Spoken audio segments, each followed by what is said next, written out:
Also making some headlines today, Kansas, followed by 10 other Republican states, are challenging Biden's new taxpayer ripoff, his so-called student loan forgiveness program. Kansas Attorney General Chris Kobach leading the effort to sue to stop the Democrats from buying votes with our money. According to Kobach's lawsuit, this new plan would eliminate $156 billion in student loan debt these adults agreed to in legal binding contracts. This follows the Biden regime creating a SAFE program after the Supreme Court struck down a similar forgiveness plan. This one aimed at eliminating $430 billion in student loan debt by sticking taxpayers with the bill, a bill they got nothing for. Joining me now to share more on this is the Attorney General leading the charge on the lawsuit against the Biden regime, Chris Kobach. Mr. Kobach, it's good to see you, and a blessed Good Friday, sir. Attorney General I want to ask you how Kansas got involved in this first. I think you're one of 6 states that successfully challenged Biden's student loan relief program the first go around, and then the High Court ruled that the action by Team Biden was, well, illegal.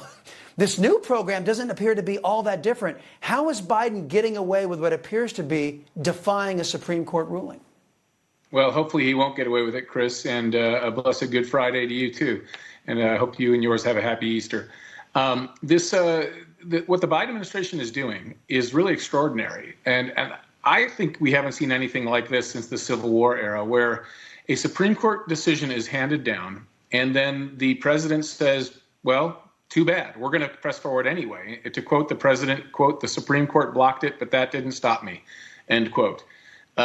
It's really extraordinary. They've just repackaged virtually the same student loan forgiveness plan, which appears to be a brazen attempt to buy votes, and it's equally illegal. The first one, the Supreme Court struck down because the Biden administration said, oh, we're just modifying student loans, and the term modified does appear in federal law. But the Supreme Court said, no, you're not. You're forgiving the loans. You're canceling the loans. This time around, they're saying, oh, we're not forgiving or canceling. We're just changing the terms of loan repayment, which is also allowed by the law. But Chris, you and I know, if we go to a bank and ask to change the terms of loan repayment, that means a 5-year loan might become a 10-year loan, and the rate of interest might be different. But we still have to repay the principal. The Biden administration is forgiving the principal and converting the majority of the student loans that exist into zero balance. In other words, completely canceling the loan. So it is illegal, just as illegal as the first try. And it's really shocking that we have a president doing this right after the Supreme Court said no the first time. No, it is very disturbing, but it's from the Obama playbook. Just break the law and then sue me. And then all the damage will be done by the time it winds its way through the courts. All of our damage is done. Oh, sorry, our bad. So, Mr. Attorney General, as you pointed out, it's an election year. Political watchers concerned that Biden is trying to buy votes with our money. In the Supreme Court's ruling, they even referenced Nancy Pelosi's remarks from 2021. Watch this. People think that the President of the United States has the power for debt forgiveness. He does not. He can postpone, he can delay, but he does not have that power. That has to be an act of Congress. Okay, so the occupier of the Oval Office, the president, doesn't hold the power to enact debt forgiveness because it's not his debt to forgive.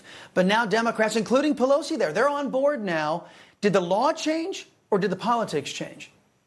Yeah, the law certainly did not change, and the politics did change. And it's interesting, Chris, you played that clip, and that reminds me of what happened in 2012.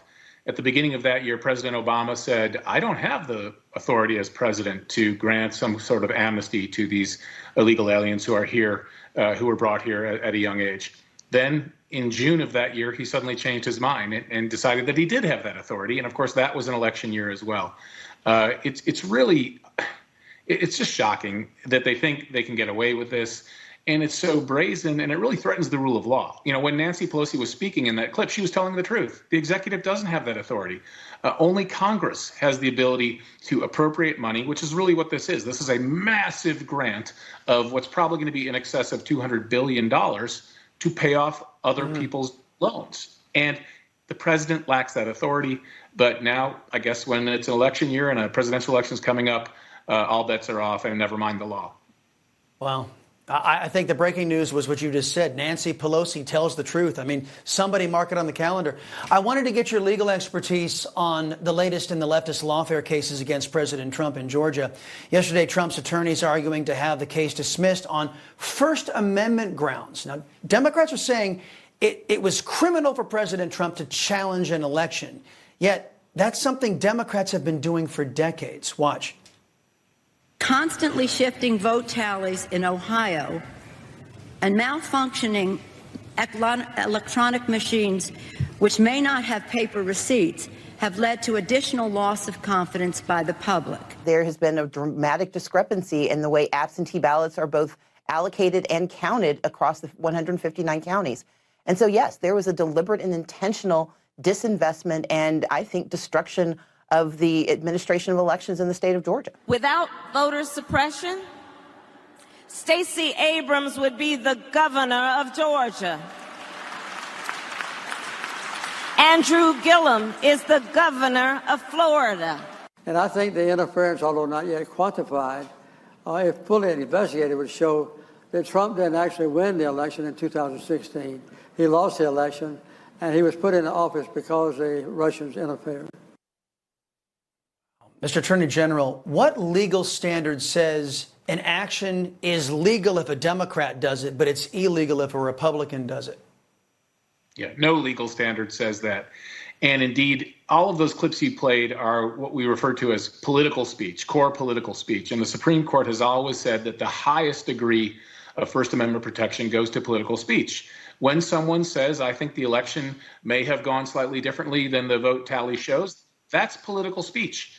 And in every state in America, you can bring a challenge to an election, whether it be for city council or for governor. That is, we want to be able to speak about that, and that holds our election officials accountable to ensure that they do follow the law. So this notion that attorneys can't talk about what they believe is the case with regard to the facts or the law is absurd. I hope every American wants their attorney, whenever they have to rely on one, to have freedom of speech, because the last thing you want is an attorney who's muzzled and can't express fully your defense. And not only that, I think every Republican and every Democrat, Democrats can celebrate because their politicians have been decrying elections for decades and doing so with the applause of their constituencies. It also should apply to Republicans and their constituencies as well. Attorney General Chris Kobach, have a blessed Easter. Thank you, sir. Appreciate the time.